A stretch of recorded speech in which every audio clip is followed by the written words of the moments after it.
ପତିତ ଜନକୁ ଧରିବା ପାଇଁ ଉଡ଼ାଇଅଛ ପତାକା।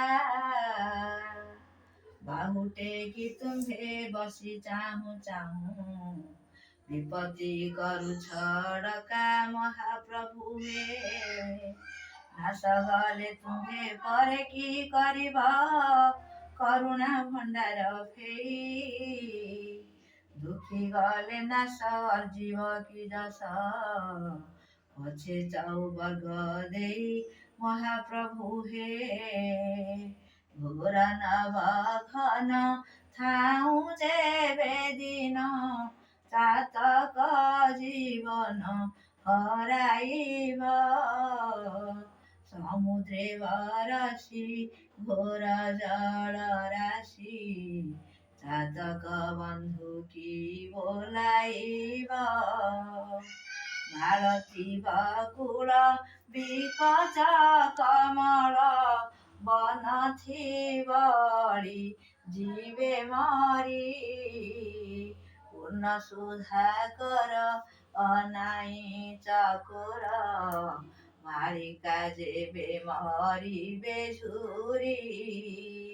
କଳ୍ପଲତା ତଳେ ଥାଇ ମୁଁ ଯେ ଫଳେ ନିରାଶ ହୋଇବା କେଡ଼େ ଲାଜ। ରତ୍ନାକର ହୋଇ ରତ୍ନାକର ଯହିଁ ଏକଥା କେମନ୍ତେ ଦେବରାଜ। ଥାଉଁ ଗଙ୍ଗା କୂଳେ ପରାଣ ବିକଳେ ତୃଷାରେ ଯେବେ ହରିବ ପ୍ରାଣ। ଦିନମଣି ଥିବ ଅନ୍ଧାର ହୋଇବ ଏକଥା ପ୍ରଭୁ ମନକୁ ଆଣ।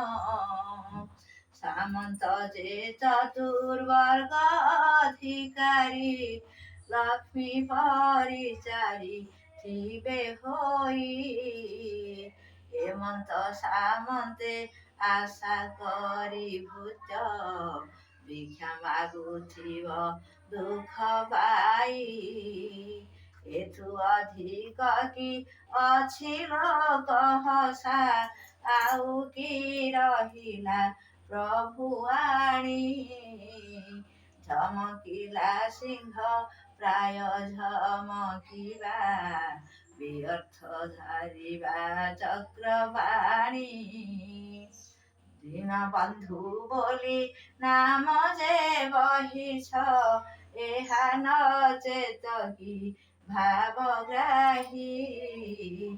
ଏବେ ନାମ ଏଣିକି ନ ବହିବ ଚକ୍ର କରୁନେତ ଥୁଅ ନେଇ। ତେବେ ତୁମ୍ଭଙ୍କୁ କେ କାହିଁକି କହିବ କର୍ମ ଆଦରି ସହିବ ଦୁଃଖ।